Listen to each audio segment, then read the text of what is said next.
Biology का one shot revision का ये दूसरा वीडियो है, जिसमें हमने लास्ट वीडियो में जेनेटिक स्पेसिफिसिटी तक कवर कर लिया था। अब हम एक मेजर चीज के बारे में बात करेंगे जिसको हम बोलते हैं morphogenetic gradient. Morphogenetic gradient, okay. तो मॉर्फोजेनेटिक ग्रेडियंट क्या होता है? ये पैराकाइन फैक्टर्स होते हैं, पैराकाइन फैक्टर्स होते हैं, ठीक है, ठीक है। अब ये जो होते हैं, ये एक टाइप के क्या होते हैं, सिग्नल्स होते हैं जो सेल को उसके फेट डिटरमाइन करने में हेल्प करते हैं, ठीक है, on the basis of their concentration, ठीक है। ग्रेडियंट का मतलब क्या होता है? कंसंट्रेशन भी हम बोल सकते हैं, जहां कहीं पे लो होगा कहीं पे ज्यादा होगा। अब यहाँ पे आपको दो चीजें बहुत ध्यान में रखनी है। एक तो होता है सोर्स, ठीक है। सोर्स क्या होता है? साइट ऑफ सिंथेसिस, जहां पे ये मॉर्फोजेनेटिक ग्रेडियंट क्या होंगे, सिंथेसाइज होंगे। एक तो होता है सिंक। ये सिंक क्या होता है? जहां पे ये यूज होंगे या फिर डिग्रेड होंगे, ठीक है। सोर्स एंड सिंक, ठीक है। सोर्स के पास अगर मान लो ये सोर्स है, अगर मान लो यहाँ पे सोर्स है, दिस इज सोर्स, ये सोर्स है और ये क्या है? सिंक है। ये क्या है? सिंक। तो जब मैं सोर्स के बाद, अगर वो साइट ऑफ सिंथेसिस है, ठीक है, तो यहाँ पे ऑब्वियसली सी बात है, यहाँ पे जो ग्रेडियंट हो गया, वो जब कॉन्सेंट्रेशन होगा वो ज्यादा होगा, किस चीज का? सिग्नल्स का, या जो भी पैराकाइन फैक्टर्स हैं उनका, मॉर्फो, जिसको हम क्या बोलते हैं, मॉर्फोजेनेटिक फैक्टर्स, ठीक है। तो जो पैराकाइन फैक्टर्स हैं, इनका जो कॉन्सेंट्रेशन होगा वो किसके पास ज्यादा होगा? सोर्स के पास ज्यादा होगा, ऑब्वियसली सी बात है, क्योंकि वहां पे सिंथेसिस हो रहा है। सिंक के पास जो कॉन्सेंट्रेशन होगा वो कैसा होगा? लो हो, ठीक है। अब बीच में ये जो होता है, यहाँ पे होता है इंटरमीडिएट, ठीक है। ना यहाँ पे ज्यादा होगा ना यहाँ पे कम, ठीक है। तो इस बेसिस पे, इस कंसंट्रेशन के बेसिस पे, जहां यहाँ पे अगर मान लो सेल्स प्रेजेंट है, मान लो यहाँ पे एक सेल, एक लेयर प्रेजेंट है सेल्स की, ठीक है। तो अगर मैं बात करूं तो देखो यहाँ पे है, इतनी जगह पे, फॉर एग्जाम्पल इसका कंसंट्रेशन बहुत ज्यादा है। ये जो सोर्स इनको प्रोवाइड कर रहा है सिग्नल, इसका कंसंट्रेशन क्या है? बहुत ज्यादा है। तो ये एक पर्टिकुलर फेट की तरफ जाएगी, ठीक है। यहाँ पे थोड़ा कम है, ठीक है, यहाँ पे बहुत ज्यादा है, यहाँ पे थोड़ा कम है, इंटरमीडिएट कॉन्सेंट्रेशन है। तो ये वाली जो सेल्स होंगी ना, ये कोई और फेट में जाएगी, अनदर फेट में जाएगी, और यहाँ पे बहुत कम है तो ये कोई और फेट में जाएगी, ठीक है। तो ये मॉर्फोजेनेटिक ग्रेडियंट का काम होता है ना, कि ये जो सेल्स होती हैं, जो उसके कॉम्पिटेंस, जिसके पास उसको लेने की एबिलिटी होती है, उस हिसाब से ये सेल्स जो होती है अपना फेट डिसाइड करती है, ठीक है। तो इसको हम क्या बोलते हैं? मॉर्फोजेनेटिक ग्रेडियंट, ठीक है। अब एक चीज हम यहाँ पे मैं आपको बताना चाहूंगी एफिनिटी रूल के बारे में, एफिनिटी रूल के बारे में, ठीक है, ठीक है।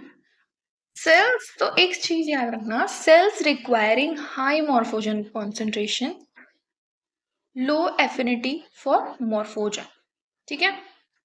और जिनके पास लो मॉर्फोजन, जिन सेल्स को लो मॉर्फोजन रिक्वायरमेंट होती है, उनकी एफिनिटी क्या होती है? ज्यादा होती है, ठीक है। जैसे कि अगर मैं बोलूं, सेल्स जो है, जो दूर है, ठीक है, फारदेस्ट है, farthest from soul, has high affinity for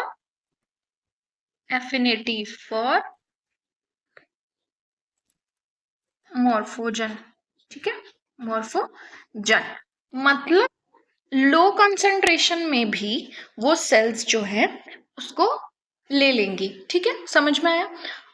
समझ में आया? ये नहीं समझ में आया तो वापस से आप सुन लेना एक बारी, कि cells requiring high morphogen concentration has low affinity for morphogen, and cells requiring low morphogen concentration has high affinity for morphogen. मतलब बेसिकली ये बात है कि अगर मेरे पास हाई मॉर्फोजन कॉन्सेंट्रेशन है, मैं मतलब सेल के पास अगर हाई कॉन्सेंट्रेशन है मॉर्फोजन का, तो मेरी जो एफिनिटी होगी मॉर्फोजन के लिए वो लो होगी, लो एफिनिटी फॉर मॉर्फोजन, ठीक है, एंड वाइस वर्सा। तो ये चीज आपको क्यों ध्यान रखनी है, क्योंकि इससे ही फ्रेंच फ्लैग मॉडल का बेसिस ये बनता है, ठीक है। फ्रेंच फ्लैग मॉडल आपको पता ही होगा, 3 कलर्स उसमें दिखाए गए थे कि यहाँ पे पर्टिकुलर कंसंट्रेशन ज्यादा है, यहाँ पे कम है, बीच में इंटरमीडिएट है, ठीक है। अब हम नेक्स्ट बात करेंगे स्टेम सेल के बारे में। किसके बारे में बात करेंगे हम? स्टेम सेल्स के बारे में, ठीक है। अब इनके पास 2 प्रॉपर्टीज होती हैं, यहां से भी बहुत मेजर क्वेश्चंस आते हैं। 2 प्रॉपर्टीज होती हैं स्टेम सेल्स के पास, 2 प्रॉपर्टीज होती हैं। फर्स्ट होती है आपका सेल्फ रिन्यूअल की सेल्फ रिन्यूअल, ठीक है। सेल्फ रिन्यूअल मतलब क्या होती है? The process where a stem cell divides to produce another identical stem. मतलब इसके जैसी ही सेम आइडेंटिकल सेल कौन बनाएगा? स्टेम सेल बनाएगी। उसको हम कौन सी प्रॉपर्टी बोलते हैं? सेल्फ रिन्यूअल की प्रॉपर्टी बोलते हैं। सेकंड जो होती है वो होती है डिवीजन एंड डिफरेंशिएशन की प्रॉपर्टी। डिवीजन एंड डिफरेंशिएशन की प्रॉपर्टी। डिवीजन एंड डिफरेंशिएशन की प्रॉपर्टी नॉर्मल सेलों की जैसी जो होती है, जो अपने डॉटर सेल्स को बनाते हैं, ठीक है। तो ये क्या बनाते हैं? टू फॉर्म डॉटर सेल, ठीक है। एक तो वो खुद से आइडेंटिकल सेल्स भी बना सकती हैं, जिसको हम आइडेंटिकल स्टेम सेल भी बोलते हैं, और दूसरी क्या होती है? डॉटर सेल्स भी बना सकती है। अब देखो, एक लाइन आती है, आपने सुनी होगी, stem cells are called undifferentiated. क्यों? क्योंकि उसकी जो प्रोलिफरेटिव प्रॉपर्टीज होती है ना, उसका मेंटेन होना बहुत जरूरी होता है, ठीक है, ठीक है। इसलिए उसको हम क्या बोलते हैं? अनडिफरेंशिएटेड बोलते हैं, ठीक है। ये बात तो दूसरी है। अब अगर हम स्टेम सेल का हमने डिवीजन देखा है, तो स्टेम सेल डिवीजन अगर हम ये देखें तो ये 2 टाइप के होते हैं। एक तो होता है asymmetric type of division, asymmetric division. दूसरा होता है symmetric division. Symmetric division. Asymmetric क्या होता है? सिंगल सेल एसिमेट्री होती है। इसको हम क्या वो बोल सकते हैं? सिंगल सेल एसिमेट्री, ठीक है। सिंगल सेल एसिमेट्री बोल सकते हैं। ये क्या होगा? इसमें 1 स्टेम सेल होगी, 1 stem cell plus 1 committed cell, ठीक है। कमिटमेंट का मतलब हमने प्रीवियस लेक्चर में देख लिया था। कमिटेड सेल या फिर डॉटर सेल, ठीक है। दूसरा सिमेट्रिक डिवीजन क्या, एसिमेट्रिक डिवीजन क्या, इसको हम क्या बोलेंगे? पॉपुलेशन एसिमेट्री, ठीक है। तो इसमें क्या होगा? 2 आइडेंटिकल स्टेम सेल बन जाएगी, या फिर और 2 आइडेंटिकल डॉटर सेल बना लिया, ठीक है। तो इन दोनों में से कुछ भी हो सकता है। अगर ये वाला डिवीजन होता है तो यहाँ पे स्टेम सेल का जो पूल होता है ना, वो मेंटेन होता है। स्टेम सेल पूल मेंटेन, ठीक है। और यहाँ पे क्या होता है? Reduction of stem cell pool. तो ये चीजें क्या होती हैं? स्टेम सेल का डिवीजन हो गया। अब देखो, पोटेंसी का क्लासिफिकेशन आप लोगों ने सुना होगा, क्लासिफिकेशन ऑफ पोटेंसी, ठीक है, तो आप सब ने ये पढ़ रखा है, टोटीपोटेंट, प्लूरीपोटेंट, मल्टीपोटेंट, यूनिपोटेंट। ठीक है, तो मैं इसमें ज़्यादा घुसूंगी नहीं, बस इसमें एक क्वेश्चन आता है कि ट्रू स्टेम सेल्स क्या होती हैं। ट्रू स्टेम सेल हम कौन सी वाली पोटेंट सेल को बोलेंगे। ठीक है, तो इसका आंसर क्या है, हम बोलेंगे प्लूरीपोटेंट सेल को, प्लूरीपोटेंट सेल। ठीक है, सेकेंड क्वेश्चन ये आता है कि जायगोट, जायगोट, जायगोट कौन से टाइप की पोटेंट सेल है, कौन से टाइप की पोटेंसी कैरी करता है, तो it is a totipotent. Okay, अच्छा, प्लूरीपोटेंट सेल का एग्जाम्पल क्या है, जर्म लेयर्स, सारी जर्म लेयर्स कैसी होती हैं, प्लूरीपोटेंट होती है। मल्टीपोटेंट आपको पता है, और unipotent only one type of cell. ठीक है, जैसे जैसे पोटेंसी डिक्रीज होती है, जैसे जैसे पोटेंसी डिक्रीज होगी, वैसे वैसे जो सेल है वो किसकी तरफ जाती जाएगी, डिटर्मिनेशन की तरफ जाती जाएगी। ठीक है, डिटर्मिनेशन, उसका जो सेल का जो फेट है वो डिटरमाइन होते जाएगा। ठीक है, अब अगर मैं बात करूँ तो सबसे ज़्यादा टोटीपोटेंसी किस सेल के पास होती है, ये पार्ट बी में आ सकता है क्वेश्चन। सबसे ज़्यादा टोटीपोटेंसी होती है क्रोमेटिन के पास। ठीक है, फिर दूसरी चीज़ होती है, ये लिख देती हूँ मैं, क्रोमेटिन के पास, ओपन क्रोमेटिन, हाईएस्ट टोटीपोटेंट। ठीक है, नाउ हम एक और पोटेंट सेल के बारे में बात करेंगे, उसका नाम है इंड्यूस्ड प्लूरीपोटेंट स्टेम सेल।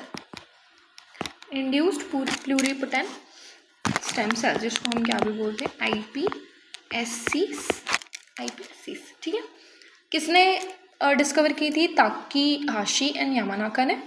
ठीक है, ताकीहाशी और यामानाका फैक्टर्स आपने मॉलिक्यूलर बायोलॉजी में भी पढ़ा होगा।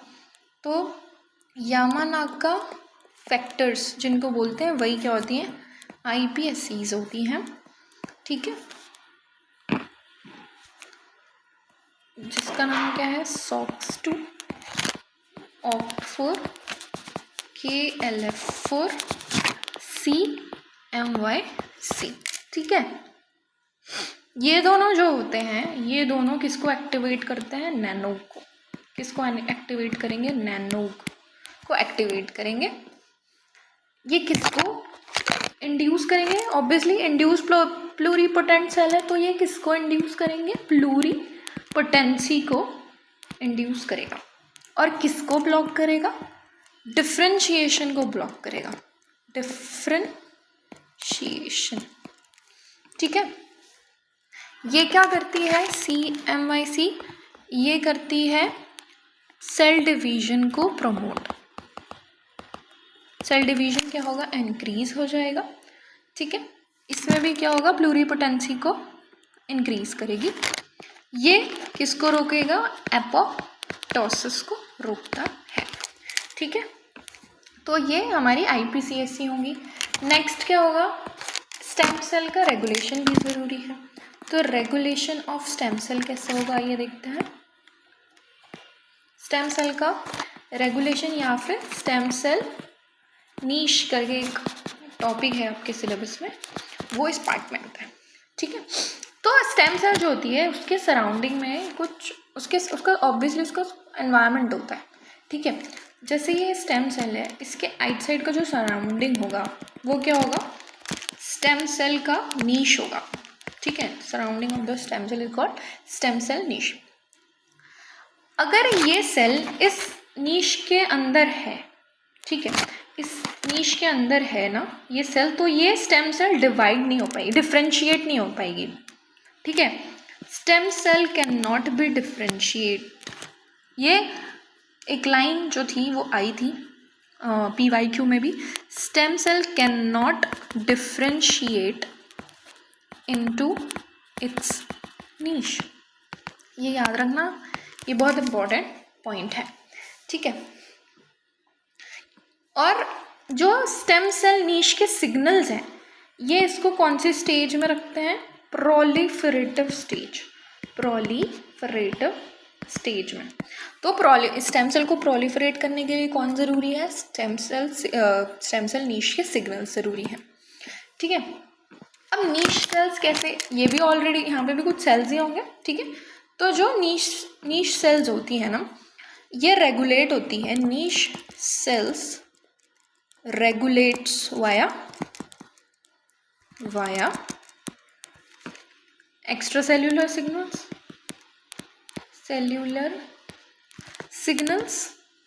ठीक है, और इंट्रासेल्यूलर सिग्नल्स।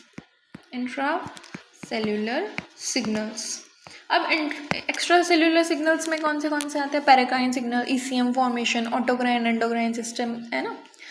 और इंटरसेल्यूलर कौन से होते हैं? Gene expression. ये क्या होते हैं? देखो, इंटरसेल्यूलर सिग्नल जो होते हैं वो जीन के एक्सप्रेशन से ऑन है या ऑफ है उसके थ्रू माने जाते हैं। एक्स्ट्रा सेल्यूलर सिग्नल जो भी पैराक्राइन फैक्टर्स होते हैं, ठीक है, उसको हम बोल सकते हैं। तो हम इसको यहाँ पे पैराक्राइन फैक्टर्स हम यहाँ पे लिख सकते हैं, ऑटोक्राइन भी हो सकते हैं, ठीक है, जो भी एक्सटर्नल सिग्नल्स होते हैं।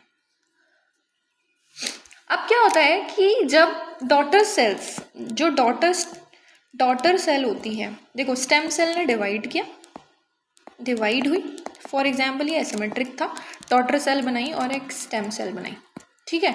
ये डॉटर सेल कहाँ गई? अवे हो गई, किससे? अवे फ्रॉम स्टेम सेल नीश। तब जाके it will differentiate. Now it will differentiate, ठीक है, ओके। तो ये इसका रेगुलेशन था, स्टेम सेल का डिवीजन। और इसमें यहाँ से बहुत क्वेश्चंस आते हैं, यहाँ से बहुत कंफ्यूजिंग आते हैं। इसमें ये बोलते हैं कि स्टेम सेल अपनी अवे हो गई है नीश से, तो वो डिफ्रेंशिएट होगी या नहीं होगी? तो ये होगी नीश से। अगर डिफ्रेंशिएट, अगर मान लो ऐसा क्वेश्चन दे दिया, डॉटर सेल नीश में ही है, तो वो डिफ्रेंशिएट नहीं हो। याद रखना, डिवाइड होना, डिफ्रेंशिएट होना, दोनों में बहुत अंतर है। डिफ्रेंशिएशन का अंतर हमने फर्स्ट पार्ट में देख लिया था, ठीक है।